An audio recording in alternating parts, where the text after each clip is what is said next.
এই মুহূর্তে গোটা বাংলার নজর যেদিকে আরজি কর কাণ্ডের দিকে।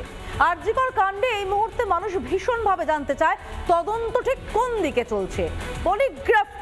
পলিগ্রাফ টেস্টে আদৌ সত্যিটা জানা যাবে তো?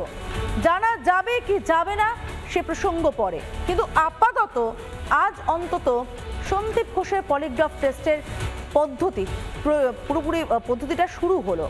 তবে সঞ্জয় রায়ের এখনো পলিগ্রাফ টেস্ট হলো না, নজর রাখবো।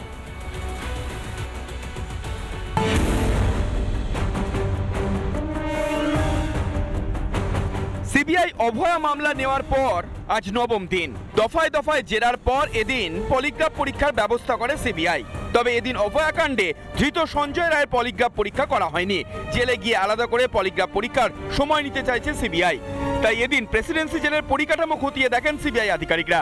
যে চারজন ডক্টর সেদিনকে এই নির্যাতিতার সাথে ডিনার করেছিলেন তাদের কিন্তু পলিগ্রাফ টেস্ট করা হচ্ছে সিবিআই এর পক্ষ থেকে। এবং সিবিআই এর যেটা বক্তব্য যে একাধিক ক্ষেত্রে বয়ানে অসঙ্গতি পাওয়া গেছে, সেই অসঙ্গতির কারণেই কিন্তু যে ডাউটস গুলো হয়েছে সেই ডাউটস এবং মিসিং লিঙ্ক ক্লিয়ার করতে কিন্তু এই পলিগ্রাফ টেস্ট।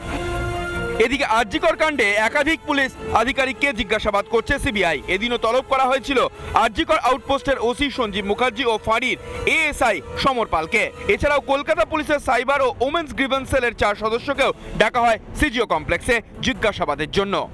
যেদিন ঘটনা ঘটে সেদিন তার ঠিক কিছুদিন আগে বা তার আগের দিন এই যে অনুপ দত্তের সঙ্গে পুলিশ ওয়েলফেয়ার বোর্ড যে বোর্ডের মিটিং হয়েছিল সালুয়ায় মিটিং হয়েছিল, সেই মিটিংয়ে গিয়েছিল সঞ্জয় রায়, এমনটা জানা গেছে। সেই জন্যেই কিন্তু এই অনুপ দত্তকে বারংবার জিজ্ঞাসাবাদ করতে চাইছে সিবিআই আধিকারিকরা। এদিকে এদিনও আরজি কর হাসপাতালের নিরাপত্তা ছিল আঁটোসাঁটো। ইতিমধ্যেই সিআইএসএফ নিরাপত্তার দায়িত্ব নিয়েছে। কলকাতা পুলিশের কেপি সেটাও কিন্তু লেখা রয়েছে এবং এই বাইকে করেই কিন্তু সঞ্জয় ঘুরে বেড়াতো। এবং যখন সঞ্জয় গ্রেপ্তার হয় তার পরবর্তী ক্ষেত্রে কিন্তু কলকাতা পুলিশ এই বাইকটিকে বাজেয়াপ্ত করে। এরপরে কিন্তু যেহেতু ঘটনা এবার পুরোটাই তদন্ত করছে সিবিআই, তো শেষ রয়েছে সিবিআই এর স্পেশাল ক্রাইম ব্রাঞ্চের দপ্তর, সেখানে কিন্তু নিয়ে এলো কলকাতা পুলিশ। অন্যদিকে এদিনও সিজিও কমপ্লেক্সে হাজিরা দেন সন্দীপ ঘোষ। এই নিয়ে আরজি কর কাণ্ডে সিজিও কমপ্লেক্সে টানা 9 দিন হাজিরা দিলেন সন্দীপ ঘোষ। আরজি কর মেডিকেল কলেজে মহিলা চিকিৎসককে ধর্ষণ ও খুনের মামলার জিজ্ঞাসাবাদের জন্য বৃহস্পতিবার প্রথম সন্দীপ ঘোষকে তলব করেছিল সিবিআই, কিন্তু সেদিন হাজিরা দেননি তিনি। এরপর শুক্রবার কার্যত রাস্তা থেকে তাকে তুলে নিয়ে যান সিবিআই আধিকারিকরা।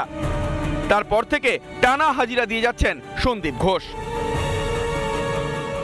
রিপাবলিক বাংলা।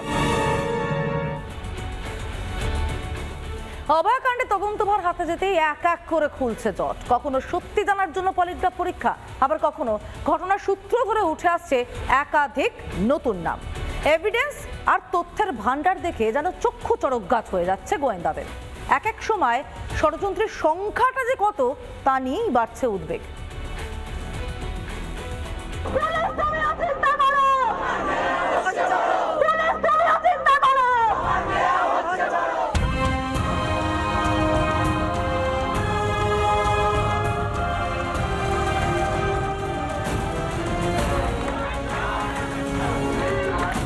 জট কাটছে না।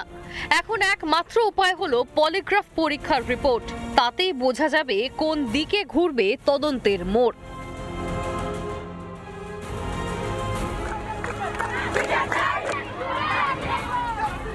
এদিকে সময় যত এগোচ্ছে সামনে আসছে একটার পর একটা ঘটনা। 9 আগস্ট ঘটনার দিন যিনি প্রথমে ফোন করেছিলেন অভয়ার বাড়িতে, সেই চিকিৎসকের খোঁজ মিলল।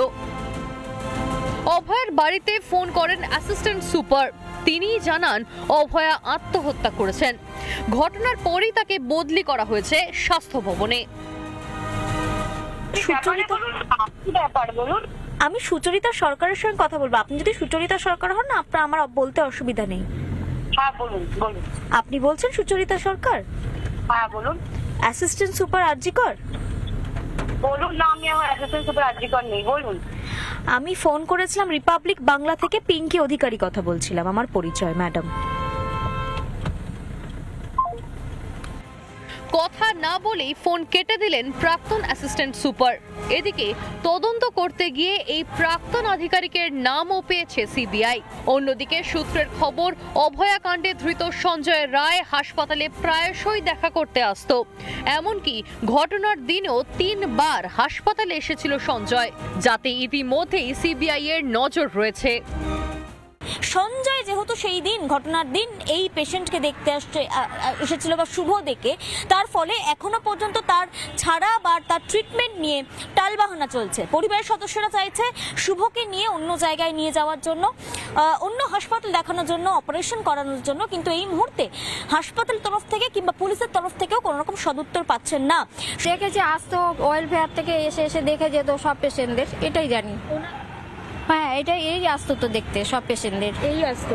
হ্যাঁ, সব পেশেন্টদেরই দেখতো, প্রায় দেখতাম এই বিল্ডিং ওই বিল্ডিং ঘুরে বেড়াতো। লাস্ট ওই ওটির দিনও দেখেছিলাম এসেছিল।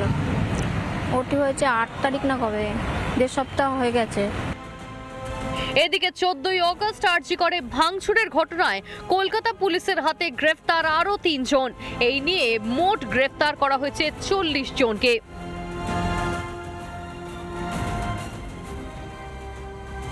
কলকাতা পুলিশের হাতে গ্রেপ্তার আরও 3 জন।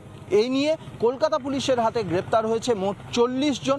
এই ঘটনায় ইতিমধ্যেই তদন্তে নেমে কলকাতা পুলিশ একটি টাস্ক ফোর্স গঠন করেছে। এআরএস এর পদস্থ ও আধিকারিকরা এই টাস্ক ফোর্সকে লিড করছে। এই অবস্থায় মোট 40 জন গ্রেপ্তার হয়েছে। রিপাবলিক বাংলা, কলকাতা।